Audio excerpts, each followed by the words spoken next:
I guess I'll get started by having you take a look at my work.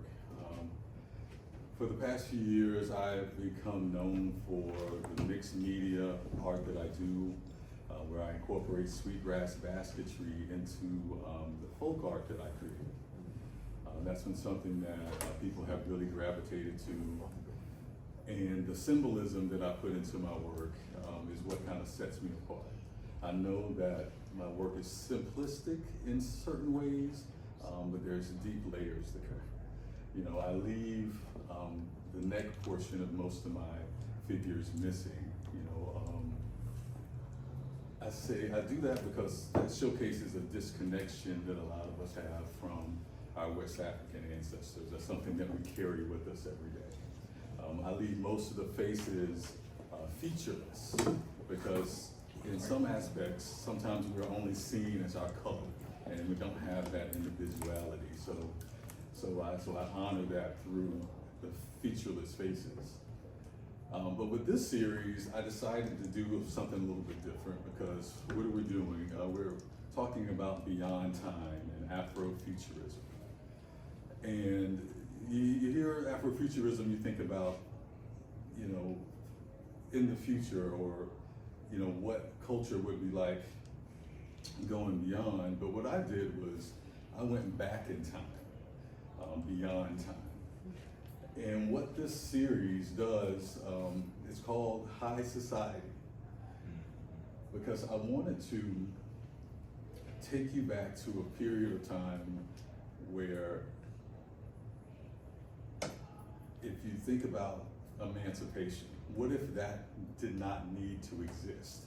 What if we never had slaves as our ancestors? What if the Black elite lived in the Victorian times? So that's why the piece of art is in an antique vintage frame. I'm trying to take you back to that era. That's why she's dressed in period Victorian clothes. And it's for us to imagine a world where slavery didn't exist, and replace those images of well-to-do Victorian folks that are those images that are all pressed into our brains, and replace it with what could have been. So even though we're not in the future, we're still time traveling with this piece of work, and that's why I chose it to be part of this show, and to show that beyond time, we can still always have hope for a better future. Thank you.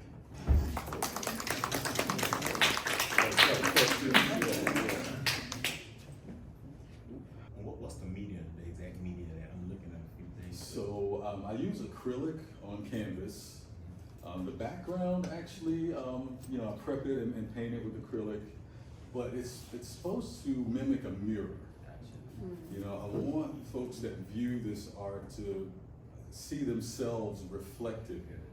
So that's a mirror that she's standing in front of.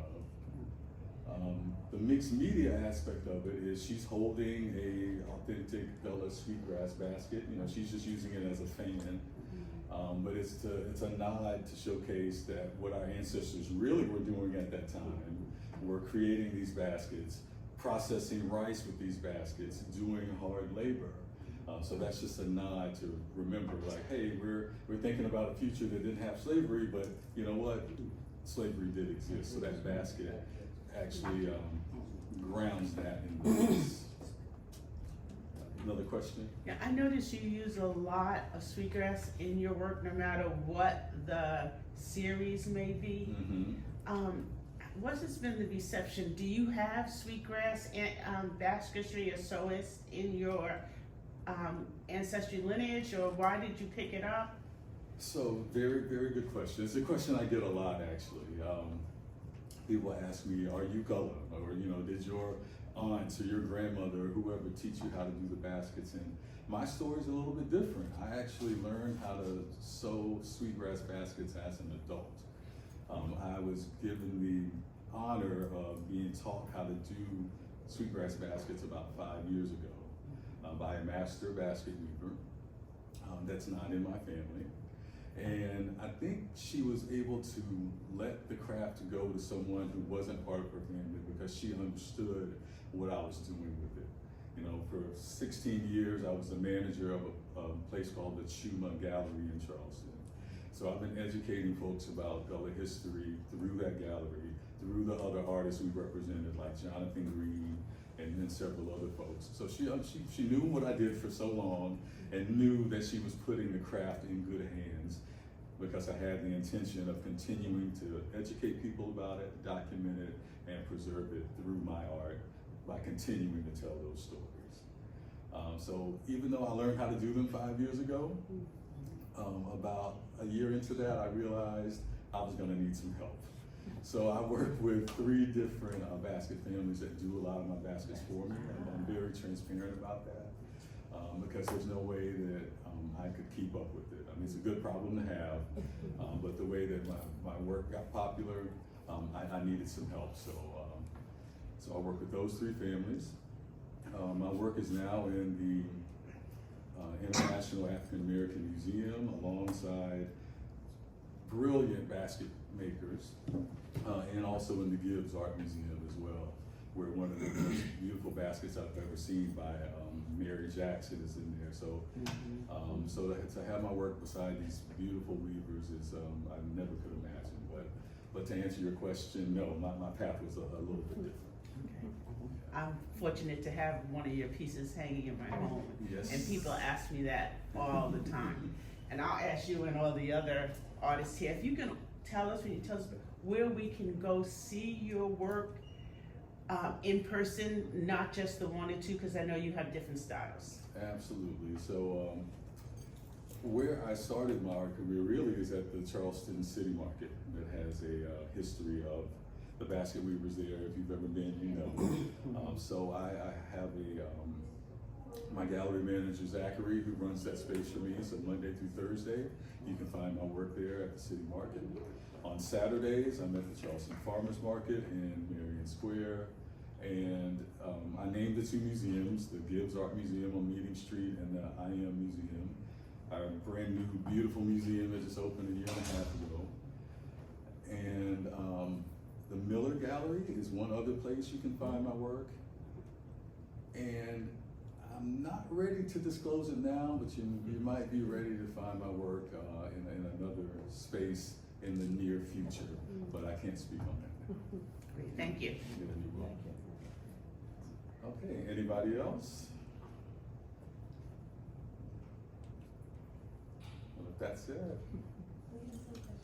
Oh, yeah. This one is unrelated to something I listed, but you may have touched on it. Do you see the weaving potentially taking on its own form away from the painting and everything? Absolutely. I didn't hear the question. Do I see the weaving taking on its own form outside of the artwork?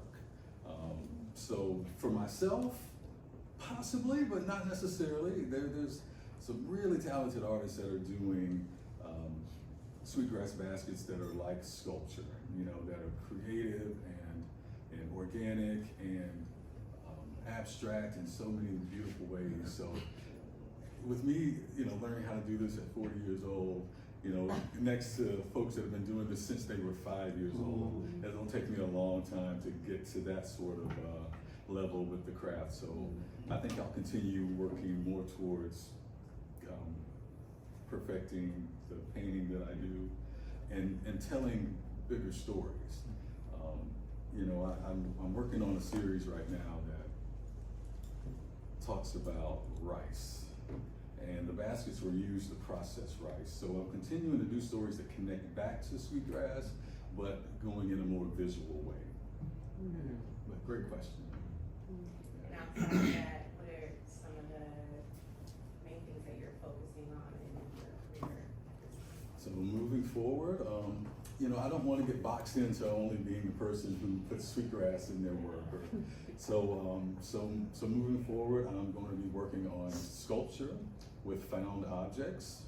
I'm in the middle of completing an art video installation that was partly filmed while I was abroad over the past month.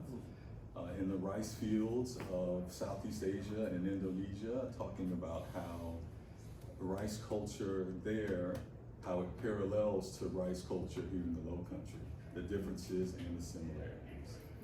So I've always been into video. If you follow me on social media, you know I like working with video. So creating my first art video installation, I'm super excited about.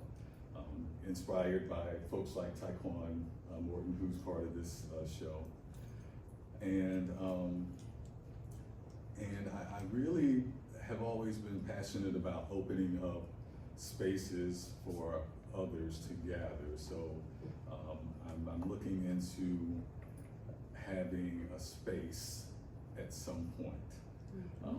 And that's something that I really want to try to accomplish this year, so that we can do more events like this, so that we don't have to figure out where we can showcase our work. We have someone that looks like us, who understands us, that can showcase the story that you want to tell. So that's one of my missions, is to open up a space this year. Yeah. Okay, so thank you so much for listening, and I hope you enjoy the rest of the day.